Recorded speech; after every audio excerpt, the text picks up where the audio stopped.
Saat mengajar kelas magister, saya pernah mendapat pertanyaan yang cukup menarik dari seorang mahasiswa. Seberapa perlu sebenarnya kita melanjutkan sekolah ke jenjang doktoral atau S3? Jawabannya sangat bergantung pada dunia mana yang Anda pilih. Di dunia korporat atau industri umum, gelar doktor seringkali dianggap sebagai kualifikasi yang berlebihan bagi kebutuhan operasional harian.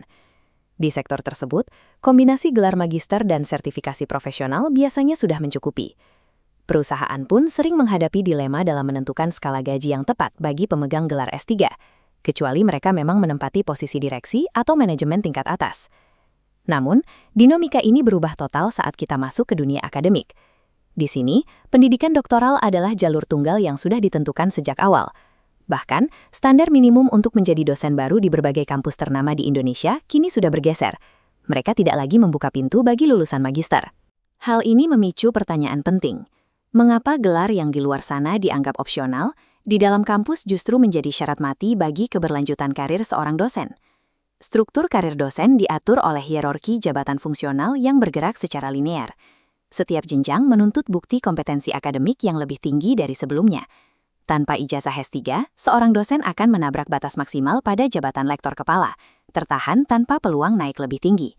Pangkat guru besar berada di balik ambang batas ini, dan secara regulasi hanya bisa dicapai setelah menuntaskan studi doktoral. Gelar doktor berfungsi sebagai satu-satunya prasyarat legal bagi dosen untuk melewati stagnasi tersebut dan mencapai puncak tertinggi dalam profesinya. Kebijakan ini diterapkan sebagai standar kendali mutu institusi. Kampus membutuhkan tenaga pengajar berkualifikasi tinggi untuk mempertahankan akreditasi dan reputasi akademik mereka. Itulah sebabnya, manajemen kampus secara aktif mendorong dosen internal mereka yang masih berijazah magister untuk segera kembali ke bangku kuliah.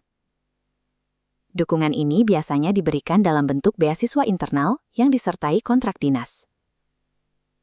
Skema yang umum digunakan adalah rumus 2N+1, di mana masa studi Anda menentukan durasi wajib mengabdi yang harus dipenuhi setelah lulus.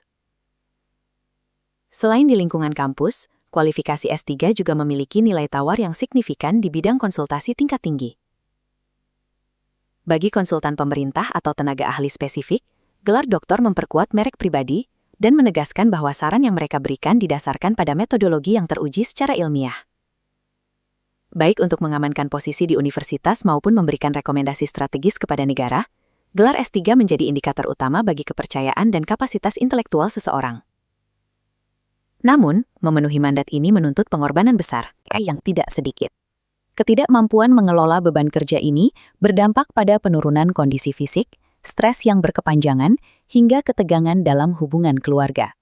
Selama bertahun-tahun, seorang mahasiswa S3 harus bertahan menghadapi kritik tajam dari promotor, kegagalan eksperimen, dan keharusan untuk bekerja secara mandiri dalam ketidakpastian. Proses yang melelahkan inilah yang membentuk ketahanan mental seseorang. Melewati masa studi doktoral membuktikan kemampuan seseorang dalam mengelola emosi dan tetap produktif di bawah tekanan tanpa batas waktu yang pasti. Hubungan profesional pun mengalami pergeseran. Di jenjang ini, interaksi antara dosen pembimbing dan mahasiswa berkembang menjadi diskusi antara dua rekan sejawat yang setara. Sementara itu, teman seangkatan bukan lagi sekadar teman belajar bersama, melainkan individu yang menempuh perjalanan sunyinya masing-masing demi menuntaskan tugas akhir. Menempuh studi doktoral bagi seorang dosen adalah langkah nyata untuk memenuhi tuntutan profesi, sekaligus menguji batas kemampuan diri dalam menghadapi tantangan akademik yang paling kompleks.